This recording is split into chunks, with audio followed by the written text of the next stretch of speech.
Assalamualaikum warahmatullahi wabarakatuh. Perkenalkan, saya Siti Nurlaila dari Prodi Akidah dan Filsafat Islam. Di sini saya akan membahas mengenai suatu kasus yang akan saya berikan solusi melalui pendekatan fenomenologi.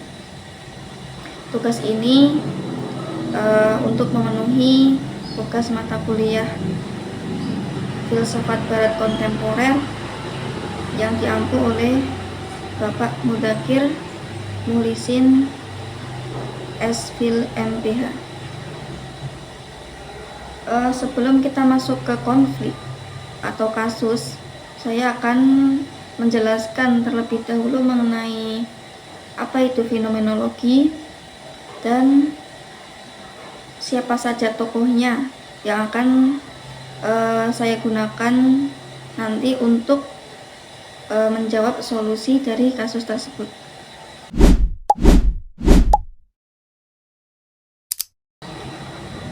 Fenomenologi adalah cabang filsafat yang mempelajari tentang pengalaman manusia dan bagaimana manusia tersebut mempersepsi dunia sekitarnya. Fenomenologi adalah salah satu aliran filsafat yang berfokus pada studi tentang kesadaran dan pengalaman manusia sebagaimana adanya, tanpa adanya prasangka atau asumsi sebelumnya. Intinya adalah kembali kepada fenomena itu sendiri, yaitu memahami bagaimana sesuatu menampakkan diri kepada kesadaran kita. Kemudian konsep utama dalam fenomenologi ini ada pengalaman subjektif, intensionalitas, dan numa. Yang pertama, pengalaman subjektif. Fenomenologi itu berfokus pada pengalaman subjektif individu dan bagaimana pengalaman tersebut membentuk pemahaman kita tentang realitas. Yang kedua, intensionalitas. Mempelajari tentang kemampuan manusia untuk memiliki kesadaran dan mempersepsi objek dan kejadian di dunia sekitarnya. Yang terakhir, numa. Menjelaskan tentang objek pengalaman dan bagaimana objek tersebut dipersepsi oleh individu.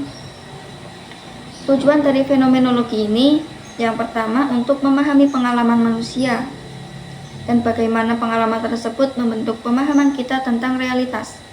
Yang kedua, mengembangkan pemahaman empatik. Mengembangkan pemahaman empatik tentang pengalaman manusia dan bagaimana kita dapat membantu individu yang mengalami kesulitan. Tokoh fenomenologi dan pokok pemikirannya. Yang pertama, Edmund Husserl. Edmund Husserl itu adalah pelopor dan tokoh sentral dalam pengembangan fenomenologi dan disebut sebagai bapak fenomenologi modern. 3 pokok pemikirannya yang terkenal yaitu reduksi fenomenologis atau epoche yang merupakan konsep kunci dari Edmund Husserl. Epoche adalah tindakan mengurung atau menunda segala asumsi, kepercayaan, atau teori yang kita miliki tentang dunia agar kita dapat mengamati fenomena secara murni sebagaimana ia muncul dalam kesadaran. Tujuannya untuk mencapai esensi dari pengalaman tersebut. Kemudian intensionalitas kesadaran. Husserl menekankan bahwa kesadaran selalu kesadaran akan sesuatu. Artinya, kesadaran tidak pernah kosong, melainkan selalu terarah pada suatu objek, baik fisik maupun non-fisik. Korelasi antara kesadaran dan objek yang disadari adalah inti dari intensionalitas. Kemudian ada dunia hidup.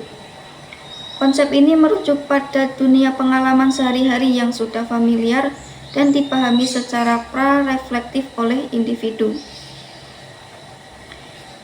Edmund Husserl berpendapat bahwa studi fenomenologi harus bertolak dari dunia hidup untuk mengungkap makna-makna yang tersembunyi di dalamnya. Kemudian Tokoh yang kedua, Martin Heidegger. Martin Heidegger ini merupakan murid dari Edmund Husserl.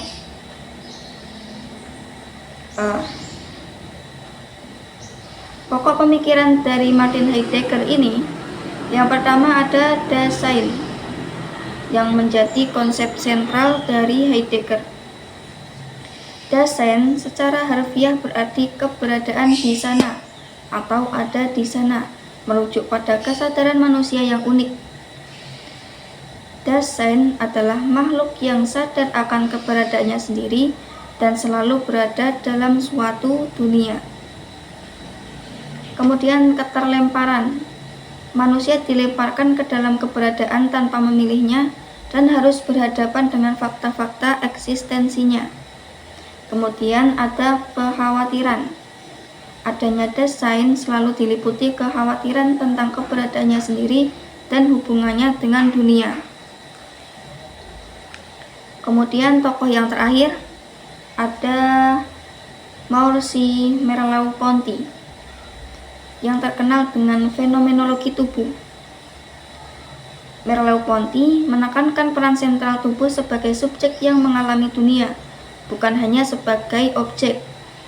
Tubuh bukan sekedar wadah bagi kesadaran, melainkan kesadaran itu sendiri yang ada di dunia melalui tubuh. Kemudian tentang persepsi. Bagi Merleau-Ponty, persepsi bukanlah proses pasif, melainkan tindakan aktif di mana tubuh kita terlibat langsung dengan dunia.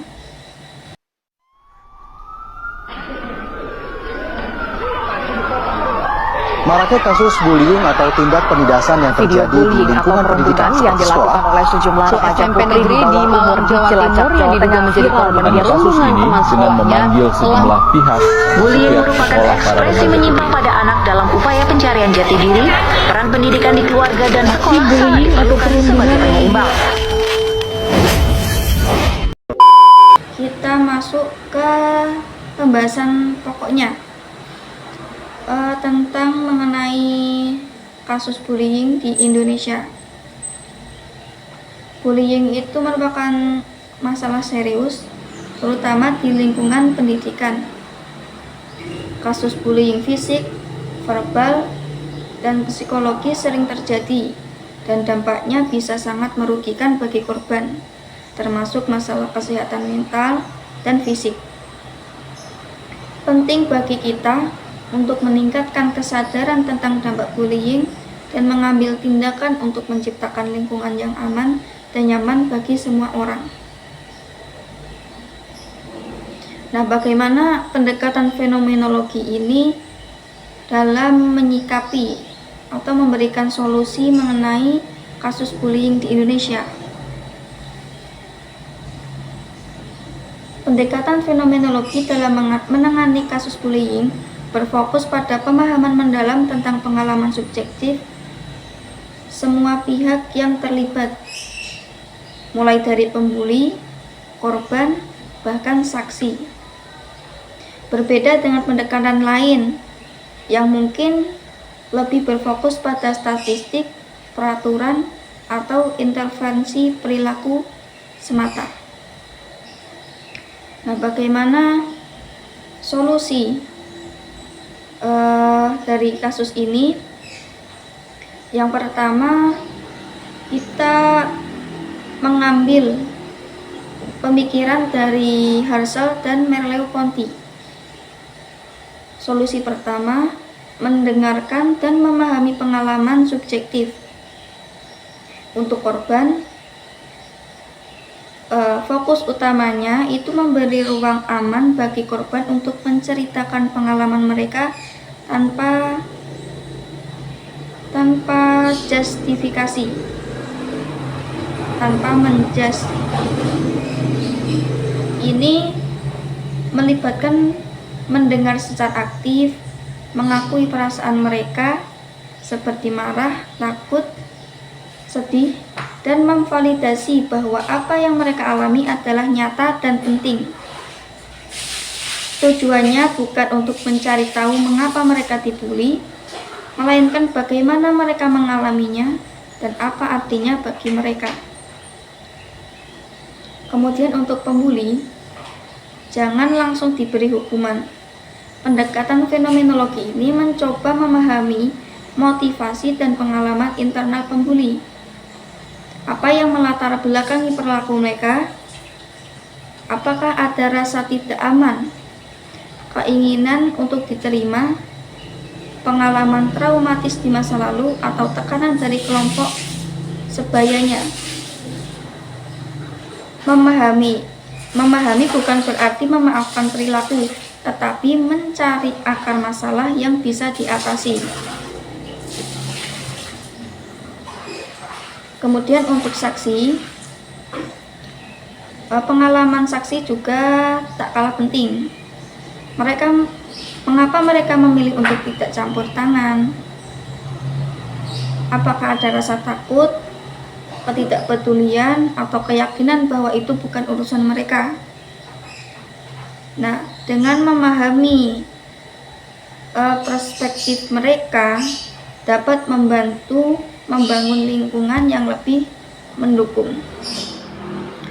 Jadi fenomenologi ini menggali hakikat kenapa orang tersebut melakukan hal itu. Sebelum kita memberi hukuman, kita harus mendengarkan secara langsung pengalaman mereka terkait korban, pembuli, maupun saksinya. Nah, bagaimana setelah itu?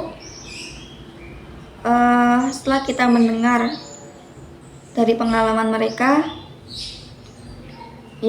solusi yang kedua itu refleksi dan makna. Yang pertama, dialog reflektif. Setelah mendengarkan, membantu masing-masing individu untuk merefleksikan pengalaman mereka. Misalnya, bagi korban, membantu mereka memahami dampak bullying terhadap identitas dan pandangan mereka tentang diri sendiri. Bagi pembuli, membantu mereka melihat konsekuensi tindakan mereka dari perspektif korban, dan bagaimana hal tersebut mempengaruhi hubungan mereka dengan orang lain. Kemudian kita mencari makna. Mungkin bagi korban ini bisa berarti membangun ketahanan atau menemukan cara untuk memulihkan diri. Mungkin bagi pembuli berarti ingin mengembangkan empati dan keinginan untuk berubah. Solusi selanjutnya yaitu membangun kesadaran dan empati. Ini diinspirasi oleh Heidegger dan Edmund Husserl. Yang pertama, membentuk sesi kelompok terfasilitasi. Terkadang kelompok kecil yang difasilitasi dengan hati-hati antara korban dan pembuli, jika aman dan disetujui, dapat membantu membangun empati.